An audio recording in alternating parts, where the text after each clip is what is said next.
Hi, my name's Ellen Zachos, and I'm the author of the Wildcrafted Cocktail. Today, I'm going to show you how to make a Sumac Spritzer. Sumac looks ripe long before it actually is, so be sure you taste a berry from a cluster before you harvest it, and make sure it's really sour enough to use for your cocktail. 2 ripe clusters of sumac berries, exactly what we need for a Sumac Spritzer. After you harvest your sumac heads, you're going to want to dry them. These are all dried.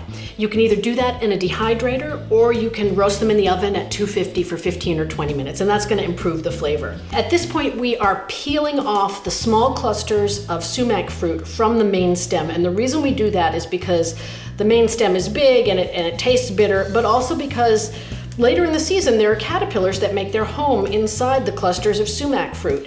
After you've separated all of the sumac fruit, you're going to pour it into a jar like that.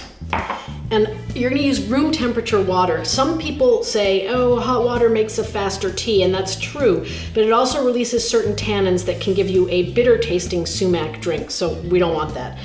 So that's room temperature water. I'm filling up a quart jar, and then you just give it a shake. Okay, this is what it's going to look like after it's been soaking overnight. See that beautiful bright red color? It's really important to strain the sumac-ade first because the little hairs that cover the fruit can be unpleasant if they get caught in your throat. So I'm going to strain this through a jelly bag now, but you could use a coffee filter if you don't have a jelly bag at home.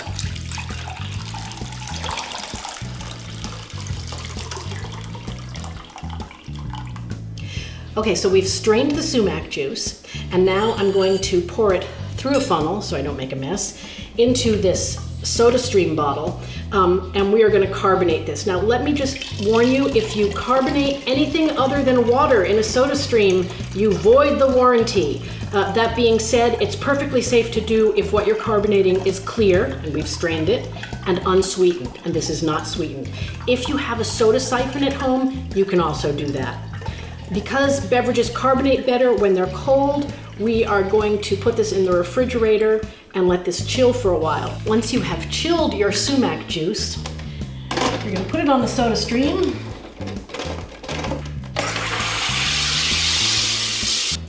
So now we're going to make the cocktail. First you start off with 1.5 ounces of gin, and the Botanist is my favorite. Not because of the name The Botanist, but just because it's delicious. So I'm using 1.5 ounces. This is a very ladylike drink, not super spirit forward, not too strong for anyone. 1.5 ounces of gin, 1/2 ounce of simple syrup, which I magically had ready because who doesn't? And then I'm going to top it off with the sumac soda. So pretty! And give it a little stir.